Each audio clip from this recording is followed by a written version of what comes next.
Hi, it's Matt, and in this video we're going to talk about how to evaluate indeterminate limits using the L'Hopital's rule, which involves derivatives. So first we're going to briefly review what it means to be indeterminate or to have an indeterminate form. So when a limit cannot be evaluated by directly plugging in the value we call or direct evaluation, we say that the result is indeterminate. And in other words, this means that after we plug in a value, so we plug in the value directly to find the limit, we still don't know what the limit is. We get no new information. And I want to stress that this is not the same as it being undefined or not existing. It basically just means that we couldn't find it by direct evaluation. And there are 7 main types of indeterminate forms: 0 over 0, 0 times infinity, infinity divided by infinity, infinity minus infinity, infinity to the 0, 0 to the 0, and 1 to the infinity. In this video, we're going to talk about what's one of the most common types, which is 0 divided by 0. And this comes from when we have a graph, when we have a hole on the graph, so just that one point that's not continuous at, that's commonly noted by when we get a 0 over 0 as the limit. So let's talk about how we could use the L'Hopital's rule to find these limits. So L'Hopital's rule says something, but first we need to make sure that certain conditions are met. So to use L'Hopital's rule, we first need to evaluate it at the point we're looking at. So in this case, I'm just using an arbitrary point x equals a. So first of all, the function for us to use L'Hopital's rule has to be written as a fraction, or we have to be able to write it in a fraction, whether that be using identities or so on. So that's the first condition.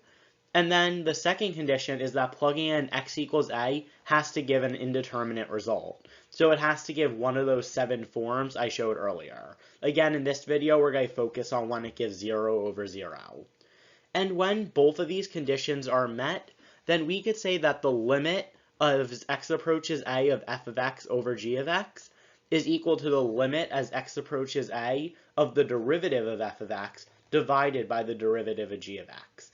Now, I want to stress in this form for the right-hand side, we are not using quotient rule on f of x over g of x. We're individually differentiating the numerator and then individually differentiating the denominator. One more thing I want to say is these rules are a little bit more stringent, and if you take a course on analysis, you'll go a little bit more into the nuance of these rules, but rules 1 and 2 I put above are sufficient for our purposes. And now I want to make one more note. So sometimes L'Hopital's rule can be applied multiple times, because so long as the previous conditions are satisfied, so it's written as a fraction and it gives an indeterminate result, we can essentially keep applying L'Hopital's rule.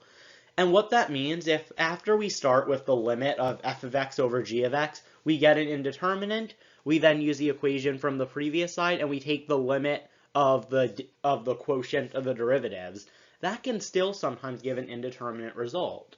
So if that's the case, then we could take the derivative of the numerator again and the derivative of the denominator again, and we get that in that case the limit of f of x over g of x is equal to the limit of the derivative of f of x over the derivative of g of x. And then if that still gives an indeterminate, we get that that's also equal to the second derivative of f of x divided by the second derivative of g of x. So naturally, so long as an indeterminate results are produced, we could just take higher and higher derivatives. Let's say this second derivative again gave us an indeterminate, then we would have to take the limit again. So limit as x approaches a, except this time it would be the third derivative, x triple prime of x, divided by the third derivative, g triple prime of x. So now let's talk a little bit more about concrete steps to apply L'Hopital's rule. So again, we're first going to write the function f of x, and then we're going to plug in the value of a and show we get an indeterminate. This step 2 is crucial because in order for us to use L'Hopital's rule, we have to have an indeterminate form. Then we're going to take the derivative of the numerator and the derivative of the denominator and write the result. And then we'll plug in the value of a again, and hopefully this time we'll get an actual value. If not, we'll repeat step 3 and 4 until the result is not indeterminate. We're not going to worry about step 5 in this video. I will say, in all the examples in this video, after the first application of L'Hopital's rule, we will get a value. And then finally, we're going to neatly write our result as the limit as x approaches a of f of x is equal to the value we get. So let's do an example. We're asked to evaluate the limit as x approaches 0 of 3x squared over 4x. So limit as x approaches 0 of 3x squared, we're first going to write it. And that's equal to 3, and then we're going to plug in the 0 squared over 4 times 0. And that's going to give us a 0 over 0. So we see we got an indeterminate. So since direct evaluation, when we just plugged in that 0, gave us an indeterminate, and we're looking for the limit of something that's a fraction, we could apply L'Hopital's rule. So L'Hopital's rule gives us that the limit as x approaches 0 of 3x squared over 4x is equal to the limit as x approaches 0 of d dx of 3x squared divided by d dx, so our x derivative, of 4x. Using power rule, we find that this is equal to the limit as x approaches 0 of 6x over 4. So now we could let's try plugging in x equals 0 again. So the limit as x approaches 0 of 6x over 4 is going to be 6 times 0 over 4, which is equal to 0. 0's a number, so that's good. That's what our answer is. So we get that the limit as x approaches 0 of 3x squared over 4x was found using L'Hopital's rule to be 0. And that's our final answer. Now let's try another one. So we're asked to find the limit as x approaches 0 of tangent of x over 7x. So let's start by writing that. So limit as x approaches 0 of tangent of x over 7x. We're now going to start by trying direct evaluation as we always will with a limit, and that gives us tangent of 0 over 7 times 0. Tangent of 0 is just 0, and 7 times 0 is 0. So we get 0 over 0, which is another indeterminate. So now that we have something that's written as a fraction, and we know direct evaluation gives an indeterminate, we can now write our limit.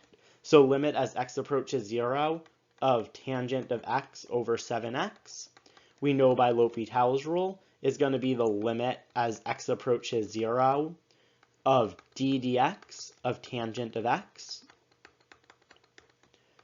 divided by d dx of 7x. The derivative of tangent x is going to be secant squared of x, and the derivative of 7x is just 7. And don't forget to always write your limit in front, because we're still taking the limit as x approaches 0. So now that we have our new limit after taking the derivative, we're going to plug in 0. And that will give us secant squared of 0 over 7. Secant squared of 0, or 1 over cosine squared of 0, is just 1, and the denominator 7. So we find that our answer is 1/7. So the limit as x approaches 0 of tangent of x divided by 7x is found using L'Hopital's rule to be 1/7. For a final example, we're asked to find the limit as x approaches pi over 2 of cosine x plus 8 minus 16x over pi, all divided by x minus pi over 2. So I'm going to start out by just writing our initial problem. Limit as x approaches pi over 2 of cosine x plus 8 minus 16x over pi, all over x minus pi over 2. And we're going to start by direct evaluation and plugging it in. So we get cosine of pi over 2 plus 8 minus 16 pi over 2 pi after we plug in pi over 2 there. And that's going to be pi over 2 minus pi over 2. Cosine of pi over 2 is 0, so that's 0 plus 8. 16 pi over 2 pi is 8, so that's 0 plus 8 minus 8 over 0, or 0 over 0. So we do see that we do get, I'm going to abbreviate as indeterm, we do get an indeterminate here, and we're asked for the limit of something that can be expressed as a fraction, so we could use L'Hopital's rule.